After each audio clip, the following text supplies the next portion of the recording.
ሰላም ጤና ይስጥልን የተከበራችሁና የተወደዳችሁ በዓለም ዙሪያ የምትገኙ የጣና ቴሌቪዥን ቤተሰቦች እንደምን ዋላችሁ። አክብሮታዊ ሰላምታችን ከጣና ቴሌቪዥን ዜና ክፍል ይድረሳችሁ እያልን የመጋቢት 23 ቀን 2018 ዓ.ም የጣና ቴሌቪዥን የሰዓቱን ዜናዎች ይዘንላችሁ ቀርበናል። እስከ መጨረሻው አብራችሁን ቆዩ በማለት የሰዓቱን ዜናዎች ርዕሶቹን አስቀድመን እናስደምጣችኋለን።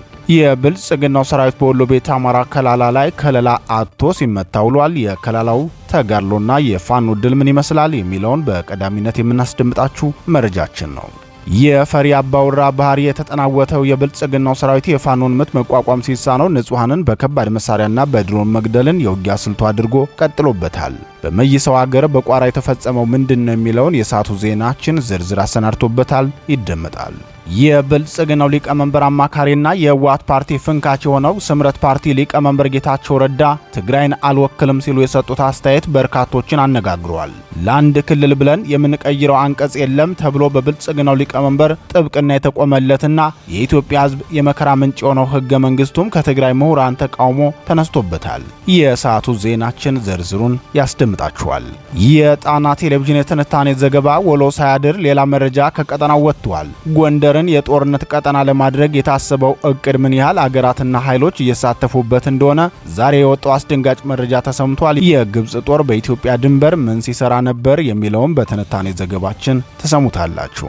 ወላ ትምህርት ቤት የለ፣ ቤተ ክርስቲያን መስጂድ የለ፣ ጤና ጣቢያ ሳትመርጡ ምቱት። በውስጣቸው የሚገኘው አማራ እስከሆነ ድረስ በምንም መንገድ ብትመቷቸው ጥፋት የለባችሁም የሚለው የብልጽግና የዘር ማጥፋት ጦርነት የስምሪት ተልዕኮ ዛሬም ጎንደር ላይ ተፈጽሟል። በስቴ መካነ ኢየሱስ የሆነውን ዜናችን ያስደምጣችኋል። እነዚህንና ሌሎች ለሰዓቱ የተመረጡ መረጃዎችን አሰባስበን ያሰናዳነው ዜናችን ከዚህ ሰዓት ጀምሮ ወደ እናንተ መቅረብ ይጀምራል። በድጋሚ እስከ መጨረሻው አብራችሁን ቆዩ በማለት በቀጥታ ወደ ዝርዝር ዘገባው እናልፋለን።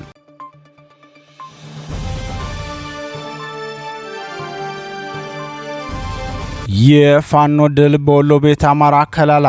የአማራ ፋኖ ብሔራዊ ንቅናቄ አጼ ምኒልክ ህዝብ በወሎ ቤተ አማራ ከላላ ወረዳ በተንቀሳቀሰው የብልጽግና ሰራዊትና ካድሬ ላይ በወሰደው እርምጃ ከ34 በላይ የሚሆኑት ሙትና ቆስለኛ መሆናቸውን አስታወቀም። የአጼ ምኒልክ ህዝብ 105ኛ ኮር 71ኛ አባናዳው ክፍለ ጦር ስር የሚገኙ ሬጅመንቶች በጋራ በፈጸሙት ኦፕሬሽን የስርዓቱ ተልዕኮ አስፈጻሚ ካድሬዎችና የካድሬ አጃቢ የስርዓቱ ሰራዊት አባላት ላይ በከላላ ወረዳ 09 ሻፊ ቀበሌና አካባቢው ላይ በወሰዱት እርምጃ ነው ድሉ የተገኘው። ከትናንት በስቲያ ጀምሮ እስከ ትናንት አመሻሽ ድረስ በሶስት ግንባሮች በተደረገ ተጋድሎ የተገኘውን ድል አስመልክቶ የዙ ህዝብ ግንኙነት መምሪያ ለዝግጅት ክፍላችን በላከው መረጃ እንደገለጸው ከትናንት በስቲያ እኩለ ቀን በኋላ በሜካናይዝድ ጦር ሽፋን ታግዞ ወደ ሻፊ እየገባ በነበረው የጠላት ሰራዊት ላይ በክፍለ ጦሩ ስር የሚገኙት የአንደኛ ሸዋን ግዛው ሬጅመንት አባላት በወሰዱት ድንገተኛ ጥቃት በርካቶችን ሙትና ቆስለኛ ማድረግ ተችሏል ብለዋል። የብልጽግናው ስርዓት ወደ ሻፊ ቀበሌ ገብቶ አዳዲስ የሚሊሻና አድማ ብተና አሰልጣኞችን ለማስገባት በሚያደርገው ዝግጅት የገንዘብ ማሰባሰብ ስራ ሊሰራ ግብረ ኃይል አሰማርቶ ነበር። በዚህ መልኩ ተልዕኮ ይዞ የተሰማራው የብልጽግና ሰራዊት ሻፊ ቀበሌ ከመግባቱ በፊት በቴርቴራና በልጓማ የነበሩ የሚሊሻ አባላት ፋኖ እንዳይመጣ ወደ ባከት በመውረድ መንገድ እንዲዘጉና ሽፋን እንዲሰጡ መመሪያ ተሰጥቷቸው እንቅስቃሴ ጀምሮ የነበረ ቢሆንም በ71ኛ ክፍለ ጦር ስር የሁለተኛ መሐመድ ዳውድ ሬጅመንት አባላት ጎራዲት ተብላ በምትጠራው አካባቢ የጨበጣ ውጊያ ከፍተውባቸው 7 እርምጃ ተወስዶባቸዋል። 13ቱ ደግሞ ከባድ ጉዳት ስለደረሰባቸው የተሰጣቸውን ተልዕኮ ሊያስፈጽሙ አለመቻላቸውን የህዝብ ግንኙነት መምሪያው ያደረሰን መረጃ ያመላክታል። የብልጽግናው ሰራዊት በዚህ ብቻ ሳይወሰን የፋኖን ኃይል ለማዛባት በሻፊና በጎራዲት ያለውን ጫና ለመቀነስ በማሰብ በአካባቢው ቡሶ ተብሎ በሚጠራው ስፍራ በከባድ መሳሪያዎች ታግዞ ውጊያ ከፍቶ የነበረ ቢሆንም ፋኖ በወሰደው ፈጣን የመከላከልና የመልሶ ማጥቃት እርምጃ በርካታ የብልጽግናው ሰራዊት እርምጃ ሲወሰድባቸው 11 ደግሞ ክፉኛ ተመተው ከባድ ጉዳት ደርሶባቸዋል። የአማራ ፋኖ ብሔራዊ ንቅናቄ አጼ ምኒልክ ህዝብ የህዝብ ግንኙነት መምሪያ 2 ቀናት የፈጀውን የከላላውን ተጋድሎ ዝርዝር መረጃ ለጣና ቴሌቪዥን ሲገልጽ ከመጋቢት 21 2018 ዓ.ም ከሰዓት በኋላ ጀምሮ እስከ መጋቢት 22 2018 ዓ.ም አጥቢያ ሌሊት ድረስ በሶስት ግንባሮች በተደረገው ተጋድሎ በድምሩ 10 ወታደሮች እርምጃ ሲወሰድባቸው ከ24 በላይ የሚሆኑት ደግሞ ቁስለኛ ተደርገዋል። የሚሊሻ አባላቱ ቁጥር ግን ከዚህ በጥፍ ይበልጣል ብለዋል።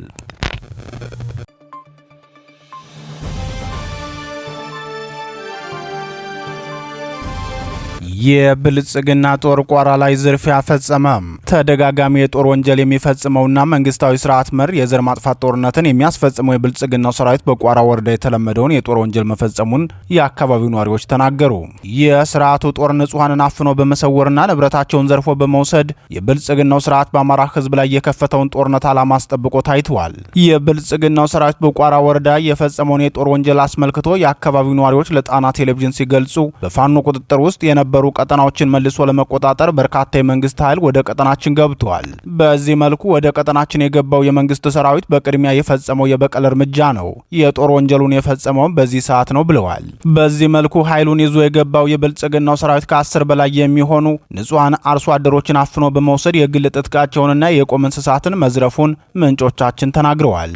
ምንጮቻችን አክለውን በቋራ ወረዳ በደላ በሚባል ስፍራ በሜካናይዝድ ታግዞ የገባው የብልጽግናው ሰራዊት በፋኖ በተፈጸመበት የደፈጣ ጥቃት ከፍተኛ ቁሳዊና ወታደራዊ ኪሳራ ማስተናገዱን ተከትሎ የበቀል እርምጃውን በአርሶ አደሮች ላይ እንዳሳረፈ የአካባቢው ነዋሪዎች በከፍተኛ ሐዘን ተናግረዋል። በደላ በተባለ ቦታ ላይ በዙ 23 በሞርተርና በዲስቃ የታገዘ ውጊያ ተካሂዶ የበርካታ ንጹሃን ንብረት ከወደመ በኋላ ወደ አካባቢው የገባው የብልጽግናው ሰራዊት በአርሶ አደሮች ቤት እየገባ ፍተሻ እንዳደረገ የገለጹት የአካባቢው ነዋሪዎች በቤት ለቤት ፍተሻ የተገኙ ማንኛውም ንብረቶች በሙሉ በሚልሻና በብልጽግናው ሰራዊት መወረሳቸውን ለጣቢያችን ተናግረዋል።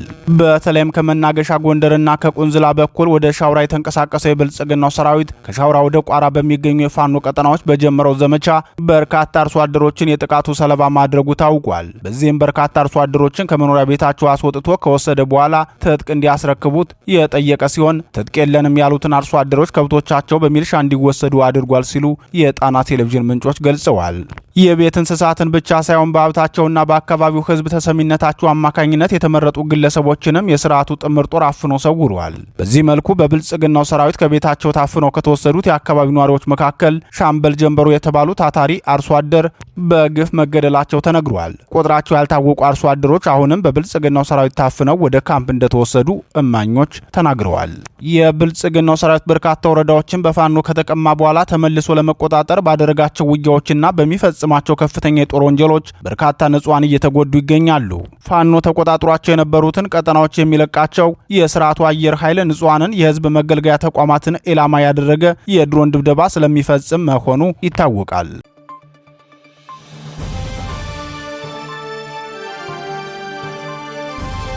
የትግራይን ህዝብ አልወክልም ጌታቸው ረዳ። የብልጽግናው ስርዓት ወደ ትግራይ ክልል ገብቶ ማካሄድ ያልቻለውን የብሔራዊ ምክክር ኮሚሽን ስብሰባ የትግራይ ተወላጆችን ወደ አዲስ አበባ በመጥራት አካሂዷል። ውይይቱ በትግራይ ክልል እንዳይካሄድ ያደረገው ወልቃይትና ጠለምትን ለትግራይ ካልተወሰነ የትኛውም የፌዴራል መንግስት ተወካይ በትግራይ ክልል ስብሰባ ማድረግ አይችልም ብሎ ህወሓት በመከልከሉ ነው። በህወሓት ፍራቻ ምክንያት ትግራይ ክልል መግባት ያልቻለው የብልጽግናው ብሔራዊ ምክክር ኮሚሽን አዲስ አበባ ላይ ሲያካሂድ ከህወሓትና ጥቂት ፓርቲዎች በስተቀር አቶ ጌታቸው ረዳን ጨምሮ አብዛኛው የትግራይ ምሁራንና ፖለቲከኛ ተሳታፊ ሆነዋል ተብሏል። ሆኖም የብልጽግናው ሊቀመንበር የምስራቅ አፍሪካ አማካሪውና የስምረት ፓርቲ ሊቀመንበር ጌታቸው ረዳ ትግራይን መወከል አልችልም ሲሉ ተናግረዋል። አቶ ጌታቸው ረዳ በዚሁ መድረክ ላይ ትግራይን መወከል አልችልም፣ ነገር ግን የትግራይን መብት አስጠብቃለሁ ሲሉ የሰጡት አስተያየት በርካቶችን አስገርሟል። ለጥያቄም ጋብዟል። የባይቶናው አመራር ክብሮም በረሀ በበኩላቸው ህገ መንግስቱ የትግራይ ህዝብ የመገደያ ማንዋል ነው። ህገ መንግስቱን ጨምሮ ሁሉም ጉዳዮች ለውይይት ሊቀርቡ ይገባል። ውይይቱ ግን እውነተኛና ችግር ፈቺ እንጂ እንደስካሁኑ የይስሙላ ከሆነ ዋጋ የለውም ሲሉ ተናግረዋል። የህወሓት ኢህአዴግም ሆነ የኢህአዴግ ብልጽግና መሪዎችና አከራካሪ ብሔርተኞች ህገ መንግስቱ አይነካብን፣ ይህ ህገ መንግስት የህልውናችን ዋስትና ነው ሲሉ በተደጋጋሚ ሲናገሩ ቆይተዋል። አሁንም ለዚህ ህገ መንግስት ታምነው እንደሚቀጥሉ እየተናገሩ ነው። ሆኖም ህገ መንግስቱ የአገር አንድነትን ለማስጠበቅና የህዝብን መተማመን ለማጽናት እንቅፋት እንደሆነ በተደጋጋሚ ጊዜ የአገር ወዳድ ምሁራን ሲናገሩ መቆየታቸው አይዘነጋም። ህወሓት እታመንለታል ያለው ህገ መንግስት በመጨረሻም በትግራይ ህዝብ ላይ ምን አይነት ጉዳት እንዳስከተለ የሚታወቅ ነው። የአዲስ አበባ ከንቲባ አዳነች አቤቤና የብልጽግናው ኤታማዦር ሹም ብርሃኑ ጁላ በተለያዩ ጊዜያት ትግራዮች በራሳቸው ህገ መንግስት መሰረት መገንጠል ይችላሉ ብለው በትግራይ ህዝብ ላይ ከፍተኛ የተባለውን የዘር ማጥፋትና የመግፋት ንግግር ያደረጉት ህወሓት እታመንለታለሁ በሚለው ህገ መንግስት መሆኑ የሚታወቅ ነው። የባይቶናው አመራር ክብሮም ግን ይህ ህገ መንግስት ሊፈተሽ እንደሚገባው በተናገሩበት ገለጻቸው ከህገ መንግስት ጀምሮ ሁሉም ነገር መታየት ቢችል ጥሩ ነው ብዬ ነው የማምነው። ምክንያቱም የዚህ ሀገር የጥፋት መነሻ ህገ መንግስት ነው ብለን ነው ምናምን። አጥፊ ነው ህገ መንግስት በተለይ እንደ ትግራይ ላለ ህዝብ የሚያጠፋ የጥፋት ማንዋል ነው የጄኖሳይድ ማኑዋል ነው ብለን ነው የምናምነው። አሁን እንግዲህ ውይይት ቀናነት ይጠይቃል። ቀናነቱ ነው አሁን ዋናው። ውይይት ያልተደረገበት ዘመን የለም። ግን የውሸት ውይይት፣ የማስመሰል ውይይት መሆን የለበትም። የህዝብ ችግር በተለይ ዋና እንደዚህ ህገ መንግስታዊ የሆኑ ችግሮች፣ ፖለቲካዊ፣ ኢኮኖሚያዊ ችግሮችን የሚፈታ ውይይት መሆን መቻል አለበት ብዬ አምናለሁ። ከዚህ በፊት ይህ ህገ መንግስት አብረን እንድንኖር የሚያደርገን አይደለም፣ ይህን ህገ መንግስት እንዲሻሻል ለህዝብ እናቅርበውና እንዲሻሻል ይደረግ የሚል ጥያቄ ከአማራ ምሁራን ሲቀርብላቸው የብልጽግናው ሊቀመንበር የሰጡት ምላሽ ለአንድ ክልል ብለን የምናስተካክለው ህገ መንግስት የለም ብለው መናገራቸው አይዘነጋም። ይህን የባይቶናው መሪ ንግግርስ እንዴት ያዩታል የሚለውን ወደፊት የምንመለከተው ይሆናል።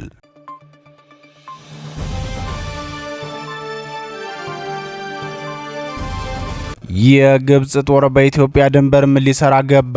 በሱዳን ጦርነት ተሳታፊ የሆነው የግብጽ መንግስት ጦሩ በኢትዮጵያ ድንበር ሲንቀሳቀስ ከበባ ተደርጎበታል። የግብጽን ጦር የከበበውና መውጫ መግቢያ ያሳጠው ደግሞ የጄኔራል ሐምዳን ዳጋሎ ሰራዊት መሆኑን የሱዳን ሚዲያዎች ዘግበዋል። በትናንት ዜናችን የህወሓት ፍላጎትና አዲሱ የውጊያ ቀጠና በሚል ርዕስ ባሰናዳነው የሪፖርታጅ ዘገባችን የኢትዮጵያ ግዛት በተለይም አርማጮ፣ መተማ፣ ቋራና ቤኒሻንጉል ጉሙዝ አካባቢዎች የቀጠናዊ ጦርነት ማካሄጃ ሊሆኑ ነው የሚል ትንታኔ ማቅረባችን ይታወሳል። የዚህ ጥምር ጦር አካል የሆነውና በሱዳን ጦርነት የወታደራዊ ጁንታው አልቡራንን ጦር ደግፎ የተሰለፈው የግብጽ መንግስት በርካታ ሰራዊቱን በሶማሊያና በሱዳን ማስፈሩ ይታወቃል። በሱዳን ብሉ ናይል ግዛት ማለትም ከህዳሴ ግድብ በቅርብ ርቀት በአማራና በቤኒሻንጉል ጉሙዝ ትይዩ ነው ያሰፈረው። በዚህ መንገድ የሰፈረውና የጎንደር ቀጠናን የጦርነት ማዕከል በማድረግ ጦርነቱ ዓለም አቀፍ ትኩረት እንዲሰጠው በእንቅስቃሴ ላይ ነበር። ሆኖም ኩርሙኩን የተቆጣጠረው የዳጋሎ ጦር ብሉ ናይል የሰፈረውን የግብጽን ሰራዊትም ከበባ ውስጥ ማስገባቱ ታውቋል። ከዚህ በፊትም የግብጽ መንግስት በሜሮይ አውሮፕላን ማረፊያ የናይል ጠባቂ ጦር የሚል የአየር ኃይል ስልጠና ከሱዳን ወታደራዊ መንግስት ጋር ሲያካሄድ ነበር። የሱዳኑ ጦርነት ሲቀሰቀስ ሜሮይን የተቆጣጠረው የዳጋሎ ሰራዊት የግብጽን አየር ኃይል በቁጥጥሩ ስር አውሏቸው በከፍተኛ ድርድርና ክፍያ እንደለቀቃቸው አይዘነጋም። ዛሬ ከበባ ውስጥ የገቡት ለሁለተኛ ጊዜ መሆኑን ልብ ይለዋል። ጎንደር ለምን ለውጊያ ቀጠና ተመረጠ በሚል ርዕስ በሰራነው የሪፖርታጅ ዘገባችን ህወሓትን ጨምሮ አማራና ኢትዮጵያ ጠላ ኃይሎች በጎንደር ቀጠና እያደረጉት ያለውን እንቅስቃሴ በተመለከተ ያቀረብነውን ዘገባ በድጋሚ እናስደምጣችሁ። የብልጽግናና የህወሓት ጦርነት አይቀሬ እየሆነ እንደሆነ ምልክቶች እያሳዩ ነው። ተደጋጋሚ የትንተና ችግር ላይ መውደቅ የማይሰለቻቸው ሁለቱም ጦረኛ ኃይሎች ጦርነቱን ለማካሄድ በዝግጅት ላይ ሲሆኑ የየራሳቸውን የውጊያ የበላይነት ለማረጋገጥ የተለያዩ አማራጮችን እየፈተሹ ነው። ብልጽግናው በትንተናው መሰረት ህወሓት ኃይል ያስገባባቸዋል ብሎ ያሰባቸውን ቀጠናዎች ለመዝጋት ሰፊ ኃይሉን ሲያስገባ፣ ህወሓት በበኩሉ ረጅም ጊዜ ለመዋጋት አቅም እንደሌለው በመረዳቱ የቀጠናውን ትኩረት ለመሳብ አዲስ የውጊያ ቀጠና ለመክፈት ያሰበ ይመስላል። ሰሞኑን የብልጽግናው ስርዓት የሚደግፈው የሐምዳን ዳጋሎ ጦር በሱዳን ወታደራዊ ጁንታ አልቡራን ሰራዊት ላይ ድል የተጎናጸፈበት የኢትዮጵያና ሱዳን ድንበር አዲሱ የጦርነት ቀጠና እንዲሆን የተመረጠ መሆኑን ከህወሓት በኩል የሚወጡ መረጃዎች ያመላክታሉ። ከአርማጮና መተማ እስከ ጁባ የሚዘረጋው የአማራና ቤኒሻንጉል ጉሙዝ ክልሎች ግዛት የውጊያ ቀጠና እንዲሆን የተመረጠ መሆኑና የዚህ ዓላማም ጦርነቱ ዓለም አቀፍ ትኩረት እንዲስብ ታልሞ እየተሰራበት መሆኑን ምንጮች ይናገራሉ። ከመተማና አርማጮ ጀምሮ እስከ ኩሙሩክ ባለው ሰፊ ቀጠና የሚካሄደው ውጊያ ከህዳሴ ግድቡ ጋር በተያያዘ የዓለም አቀፍ ትኩረት እንደሚስብ አልሞ እየሰራ ያለው የህወሓት ቡድን የወልቃይት ሁመራን ቀጠና ደግሞ በሽሬና በሸረሪና በኩል ባሰለፈው ታጣቂ ቡድኑ ውጊያ ለመክፈት የራሱን ዝግጅት አድርጓል። የሱዳንና ኢትዮጵያ አዋሳኝ ቀጠና ላይ የሚደረግ ጦርነት የዓለም አቀፉን ማህበረሰብ ትኩረት ከመሳቡን ባለፈ የመሳሪያ ዝውውሩንም የሚያሳልጥ ቀጠና ይሆናል። ይህን እቅድ በታሰበው መንገድ ለማስኬድ ህወሓት ከሱዳን ወታደራዊ ጁንታ ቡድንና ከጉሙዝ አማጺ እንዲሁም ከኦነግ ሸኔ ጋር ጥምረት የፈጠረ መሆኑን ጄኔራል ታደሰ ወረደ መናገራቸው አይዘነጋም። በዚህ ቀጠና ውጊያን በማካሄድና ጦርነቱን ከትግራይ ክልል በማራቅ የአማራ ምድርን ቀጠናዊ መልክ ያለው ጦርነት ማካሄጃ ለማድረግ ህወሓትና አጋሮቹ ሲዘጋጁ እንቅፋት እንዳይሆንባቸው የሰጉት የፋኖን ኃይል ነበር። ፋኖን በዚህ ክፉ እቅዳቸው መረብ ውስጥ እንዲገባላቸው የተለያዩ ጥረቶችን ሲያደርጉ የቆዩት ህወሓትና አጋሮቹ በፋኖ በኩል መጠነኛ ድጋፍ እንዳገኙም ተናግረዋል። በዚህ ጉዳይ የፋኖ መሪዎች እስካሁንም ምላሽ አለመስጠታቸው የህወሓት መሪዎችን መግለጫዎች በርካቶች እንዲገዙት ያደረገ ነው። የህወሓት መሪዎች እንደተናገሩት ፋኖ የዚህ እቅድ ተባባሪ ከሆነ የሚፈጠረው ቀውስ ከወዲሁ ያሳሰባቸው የአማራ ምሁራን የአልቡራንና የህወሓት የቆየ የአማራ ህዝብ ጥላቻቸውን መሬቱን በመውረርና የጦርነት ቀጠና በማድረግ ሊበቀሉት ነው። ይህን ክፉ ዕቅድ ፋኖ የሚደግፈው ከሆነና የቀውሱ አካል የሚሆን ከሆነ በአማራ ህዝብና በታሪካችን ላይ ትልቅ ክህደት ነው ሲሉ ይናገራሉ። የጎንደርን ቀጠና በርካታ ግዛት በወረራ የያዘው የሱዳን ወታደራዊ ጁንታ ተጨማሪ የወረራ ዕቅድና የጦርነት ቀጠና ለማድረግ ተደጋጋሚ ሙከራ እያደረገ መቆየቱ ይታወሳል። በተለይም የብልጽግናው ስርዓት በአማራ ህዝብ ላይ የዘር ማጥፋት ጦርነት የከፈተ መሆኑን ተከትሎ የአማራ ህዝብ የሉና ትግል እያደረገ ይገኛል። ይህን ምቹ አጋጣሚ መጠቀምን የፈለጉት ኃይሎች ደግሞ በሱዳን በኩል ፍላጎታቸውን ለማስፈጸም መንቀሳቀስ ከጀመሩ ቆይተዋል። የፋኖን የሎጂስቲክስ እጥረት በጥሩ አጋጣሚነት የወሰዱት እነዚህ ኃይሎች ብልጽግናን ለመጣል በሚደረገው ትግል የጋራ ግንባር እንፍጠር በሚል ስም የጀመሩት እንቅስቃሴ መዳረሻ ግቡ ምን እንደሆነ ለብዙሃኑ የተሰወረ አይደለም። እነዚህ ኃይሎች ብልጽግናን ከመጣል ይልቅ የራሳቸውን ቡድናዊ ፍላጎትን ማሳካት ላይ ትኩረት ያደረጉ ናቸው። ሁሉም ኃይሎች ደግሞ ቡድናዊ ፍላጎታቸውን ለማሳካት ጦርነቱ በጎንደር መሬት እንዲሆን ነው የወሰኑት። የህወሓትና አጋሮቹ ፍላጎት የት ድረስ እንደሆነ የተረዳው ኦህዴድ ብልጽግና ከኦነግ ሸኔ ጋር ያቋረጠውን ድርድር እንደገና መጀመሩ ተሰምቷል። በዚህ መንገድ የጠላት ኃይል ቅነሳ ላይ ሲሆን የሱዳንን የእርስ በርስ ውጊያም የጁንታውን ቡድን በማዳከም በኩል ለዳጋሎ ሰራዊት ያልተቋረጠ ሁሉን አቀፍ ድጋፍ እያደረገለት ይገኛል። በቅርቡ ኮሞሮክ ላይ የተደረገው ውጊያና ወደ ዳጋሎ ድሉ ያዘነበለውን በብልጽግናው እቅድ መሰረት ነው። የአማራ ምሁራን በዚህ ጉዳይ አስተያየታቸውን ሲሰጡም የዚህን አደገኛ ቡድን እቅድና ፍላጎት በአማራ ህዝብ ኪሳራ ላይ የራሱን ትርፍ መሰብሰብ ነው። የአማራ ህዝብ በፋኖና በመንግስት ጦርነት ብዙ ዋጋ ከፍሏል። አሁን ደግሞ ተጨማሪ የቀጠናው የውጊያ ማዕከል እንዲሆን ፋኖ የሚፈቅድ ከሆነ ከጠላቶቻችን በላይ ጠላት ሆኖ ይመዘገባል። ይህ የአማራ ህዝብ ጠላቶች ክፉ ዕቅድ በአማራ ምድር እንዲካሄድ ፋኖ በፍጹም ሊፈቅድና ሊተባበር አይገባውም። ተባበራለሁ ካለ ግን የመጀመሪያ ውጊያው የሚጠብቀው ከአማራ ህዝብ ነው ሲሉ አሳስበዋል። በዚህ ጉዳይ የፋኖ ድርጅታዊ ምላሽ ምን እንደሆነ እስካሁን ይፋ አላደረገም። በቅርቡ ይፋ ያደርጋል ተብሎም ይጠበቃል። ዛሬ የሱዳን ሚዲያዎች የዘገቡት በዳጋሎ ጦር የተከበበው የግብጽ ሰራዊት ወደ ብሉ ናይል የገባው በዚህ መልኩ ለታሰበ ዓላማ እንደነበር መናገር ይቻላል። የግብጽ ጦር ወደ ኢትዮጵያ ድንበር የገባበት ዋናው ምክንያት ከታወቀ ደግሞ ለዚህ ዓላማ ተባባሪ የሚሆኑ ኃይሎች ዕጣ ፈንታቸውንና አሰላለፋቸው ምን ሊሆን ይችላል የሚለውን ወደፊት የምንመለከተው ይሆናል።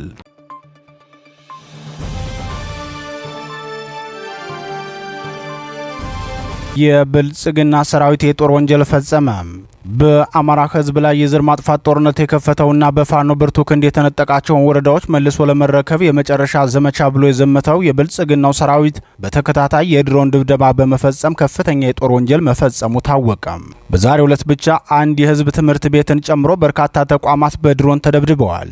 የአማራ ፋኖ ብሔራዊ ንቅናቄ ደጃዝማች በላይ ዘለቀ ሜጀር ጄኔራል ዋንታባተ አንደኛ ኮር በብልጽግናው ሰራዊት ላይ ያደረሰበት ከባድ ምት ለበቀል አነሳስቶታል። በዚህ መንገድ ለበቀል የተነሳውና ጉዞ ወደ ጎንደር ወረዳዎች በ20 ሺህ ሰራዊት የሚል ዘመቻ የከፈተው የብልጽግናው ስርዓት በደቡባዊ ጎንደር ዞን እስቴ ወረዳ በዛሬው ዕለት በ3 ቦታዎች ላይ የጣለው የድሮን ጥቃት በርካታ ተቋማቶችን ጎድቷል።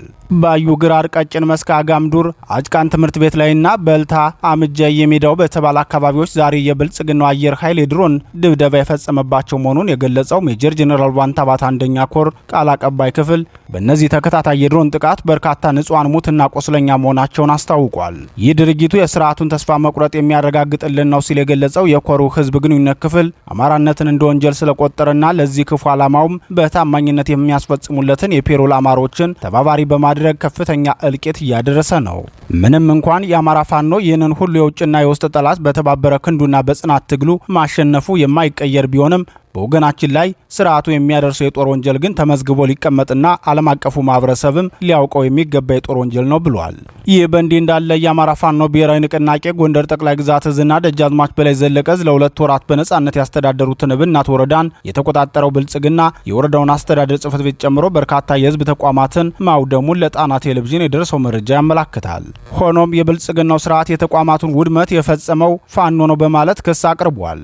የተቋማቱ መቃጠል የተፈጸመው ፋኖ ከተማዋን ለቆ ከወጣ ከሰዓታት በኋላ መሆኑን የሚናገሩት የአካባቢው ነዋሪዎች በ2 ወራት የፋኖ አስተዳዳሪነት ቆይታ ይህ ነው የሚባል ተቋማዊ ውድመትም ሆነ የግለሰቦች ንብረትና አካል ላይ የደረሰ ጉዳት እንዳልነበር ይናገራሉ።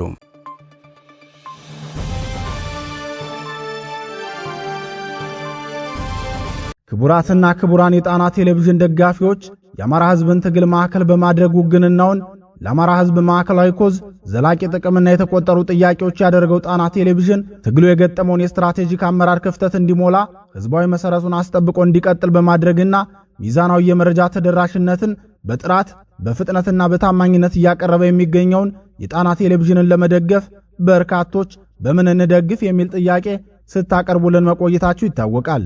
በመሆኑም በዜል +1 46 9866 54 44 በካሻፕ ጣና ቲቪ 2024 በፔይፓል ጣና ቴሌቪዥን 2024@gmail.com እንዲሁም በዶኔት ቦክሱ በኩል መደገፍ የምትችሉ መሆኑን ለማሳወቅ እንወዳለን።